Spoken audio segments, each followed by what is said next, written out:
Well, Eli Gold, a legendary among Alabama fans, the voice of the Crimson Tide for 25 years. But what if his recognizable play-by-play voice was taken into the real world? Let's say into Kyle Berger's life. Kyle's life as narrated by Eli Gold in tonight's Burger Bite. The countdown is underway. Just a few precious seconds remaining. It's 7 o'clock, the start of another day in the life of Kyle Berger. How do I turn this thing off? That voice, so rich, so descriptive. Eli Gold. That's right. It's me, Eli. Notice, well-formed feet, no problems with the arches. And then it's into the bathroom. He'll be brushing, taking care of that oral hygiene, going left to right on your TV screen. Now it's bonding time. Kyle and his 8.5 or 9 pound Yorkie, that's Oscar, they're out for a walk in the neighborhood. I wonder who's walking who. Now it's time to go to work.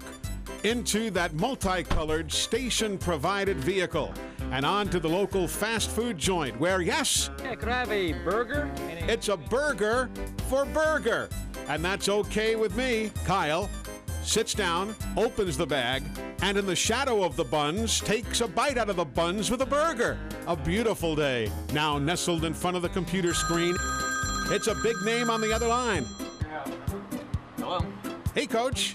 Listen, here's what you need to call on that 3rd and 11 play. Don't listen to your offensive coordinator. Listen to me. He approaches the mirror, goes under from left to right while holding with his right hand the short end of the tie. He'll tuck it underneath, come back out in front, looking, has to adjust at the last second, pulls it tight, and it's done. It's complete. A tie has been tied by Kyle Berger. Looking sharp, looking sharp. As Kyle gets set to present the news, we check out the uniform of the evening. It's a white shirt with some blue and gray pinstripes, a beautiful gray suit with some pinstripes. Let's take a look. He's got the black socks and, of course, the black sportscaster shoes as he gets set to be the well-dressed broadcaster for this evening's news. Well, that'll do it for us here on Alabama Tonight. I'm Kyle Berger. Have a great night. And for Alabama Tonight and a day in the life of Kyle Berger, I'm Eli Gold. See you next time. That's a great day.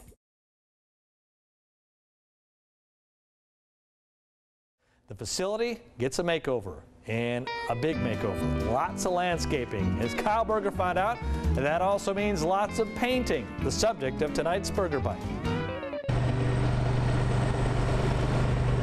We're kind of undercover. We're kind of the lost heroes. We're behind the scene guys. When people's coming in and out, you know, they'll say, oh, that's how you keep it so green.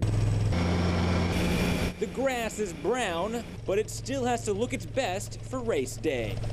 We try to put paint on it to make the picture on the TV, you know, make it look greener and stuff like that. Not easy to keep it green without putting something on it. And you know, if you fertilize it to make it greener, then you're gonna have to cut it. It's turf paint, mostly, mixed with a little bit of nitrogen. For Talladega ground maintenance supervisor Johnny Hurst, his green boots are just the aftermath of having lush, healthy-looking grass. You'll ruin a pair of shoes in a hurry. I'll spray, after you mix it up, probably 800 gallons.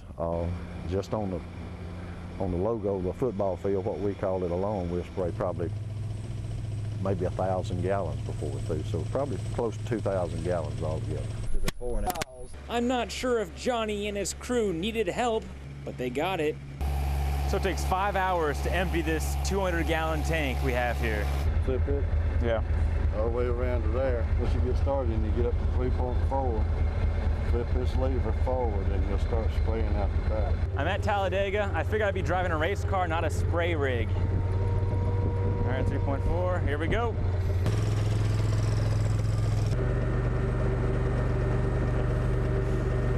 Almost to victory lane. So when you add it all up, it's about 15 acres they have to paint here at Talladega, and sometimes they have to go back and paint over a few things. In Talladega, I'm Kyle Berger, and that's a Burger Bite. That's a good one. All right.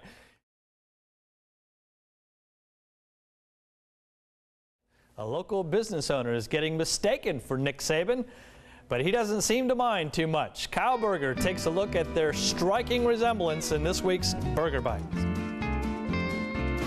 Grown If you're looking for a 15-ounce national championship burger topped with onion rings and bacon and everything else, you've come to the right place. We've been here for 18 seasons. A lot of people say, why do you say seasons? I say, obviously what's right across the street from us over there. Rama Jamma's restaurant sits in the shadow of Bryant-Denny Stadium. I'm not a smart businessman. I was by here one day and saw a for rent sign on this dilapidated old store, and I said, you know, that might make a good little small restaurant next to Bryant-Denny Stadium. But in those 18 seasons, owner Gary Lewis has not seen one Bama game from inside the stadium. His focus remains on hamburgers. Every time we win, we sell a few more hamburgers, and that's part of it. So I think Coach Saban is worth whatever he's getting. And speaking of Nick Saban, it's really ironic, the resemblance. People do come up and say, oh, I thought you were Coach Saban. I tell them, no, I'm just a hamburger cook across the street from Bryant-Denny Stadium. Or is he? Coach Lewis, what's the process of making your hamburgers taste so good? Well, I'm glad you asked me that question because our expectations are always high. It is the process that we're trying to get across to the people about how we make our hamburgers here. If you want to ask me those kind of questions, I'll answer those questions, but I'm not going to answer any questions about the depth chart. Coach, what's A.J. McCarron's legacy here at Alabama? Well, I appreciate your interest in the Rama Jamma's hamburgers, and in Tuscaloosa, I'm Kyle Berger, and that's a Burger Bite.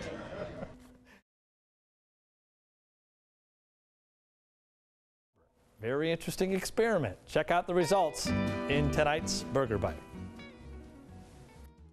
The Iron Bowl is one of the greatest rivalries in all of college football, but how fierce are the fans?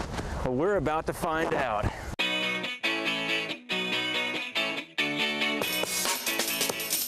Hi-oh. War Eagle, number 1. Roll Tide. What are you doing here, hot dog? Me? Yeah. You're in the wrong part of town. Doesn't seem like the right color for this town. It doesn't seem the right color? Just hanging out. All right, yeah. You look like a walk anyway. Hey, War Eagle. You know what number 12 did you guys last time? McElroy, baby! Greg McElroy! War Eagle! They're nice. They're real nice. Hey, War Eagle. War Eagle. Well, Roll Tide, but that's okay. Number 1 team in the land. Oh, God, this guy. Right here. Dad, you're glad we're grad students. You don't let Auburn fans on the bus? She won't let me ride the bus. I'll be TJ Yeldon, you be Trey Mason. We'll race across the line here. You're an Auburn fan? Yeah, I'm War Eagle, but I can't let you catch it right at the intersection. But you go over there, I can let you get on. Go! All right, good job, Trey Mason. Roll Tide, yeah, you look kind of funny, man. Is this, should I not have worn this today? Probably not. Bad choice? No. Roll Tide, guys. What? You gonna try this hat on? I'm good. You guys, come on, try it. I'd actually love to whoop your in front of Auburn Nation and Alabama Nation. Can I do that? Or is this like going somewhere where I can't do that? I saw your little encounter over there. Yeah, what do you think of that? Yeah, that guy, that's a typical Bama fan, isn't it? So I deserved everything I got. Roll Tide, War Eagle, Roll Tide. I'm Kyle Berger, and that's a Burger Bite. I think that one young man was a little bit upset with Kyle.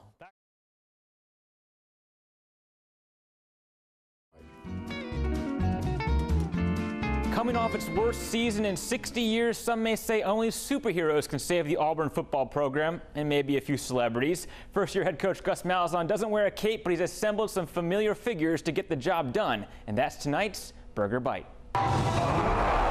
There's only one man who can get the Avengers, rapper Rick Ross, and Puss in Boots together in one place. And that's Auburn head coach Gus Malzahn. His coaching staff uses a card system to relay plays into the huddle. It makes it a lot easier. It makes it also a lot faster because, with the offense, you're trying to run as many plays as we can in a less amount of time. The Incredible Hulk and Iron Man, I don't see how the other team would waste any brain power trying to figure that play out. In the past, I've done a lot of numbers and colors and things like that.